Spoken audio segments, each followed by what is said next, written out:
Good evening, welcome, and thank you for coming to the third of our ShardTalks Thought Leadership events.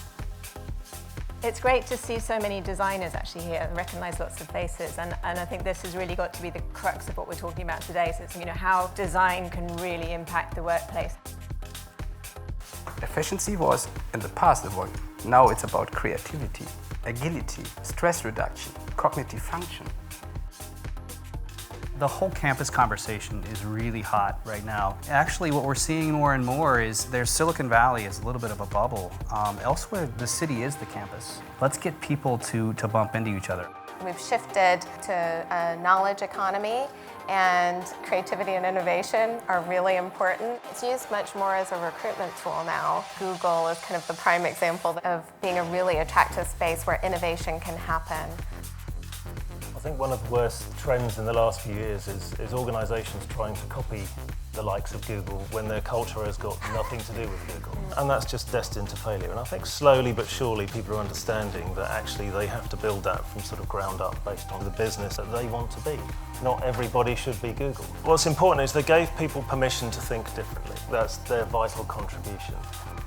The companies are changing so quickly, and that identity is changing as well, that the workplace needs to change with it. So when you walk in 3 months, 6 months, a year down the road, it's not the same company, and the workplace shouldn't reflect it in the same way it did the year prior.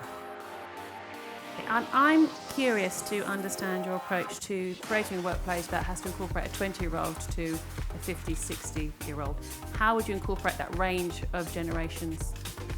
I think it's a total red herring. There's absolutely no data to back this up. The whole generational differences, there have always been different generations in the workplace ever since we had workplaces. The individual will form their own opinion about whether it's the sort of organisation they feel comfortable joining or not. In the past, the ownership of the office belongs to the FM management, but the ownership belongs now to the employees.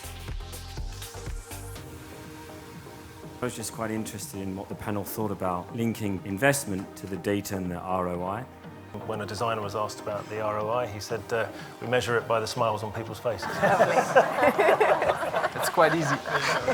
What we might have misunderstood in thinking that everybody wanted to work from home was that actually everybody just wanted to bring a little bit of home to work. If you want my sort of prediction of the next big trend, that you're going to see a lot more warmth injected into workspace. What are the must-have ingredients for a successful workplace? The one that comes top of the list every single time is natural light.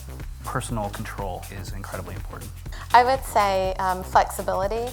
And I would end with being part of the project we drive. Okay, lovely. And on that note, thank you very much. I really appreciate it. Thank you to our panel. And I'm going to hand back to James.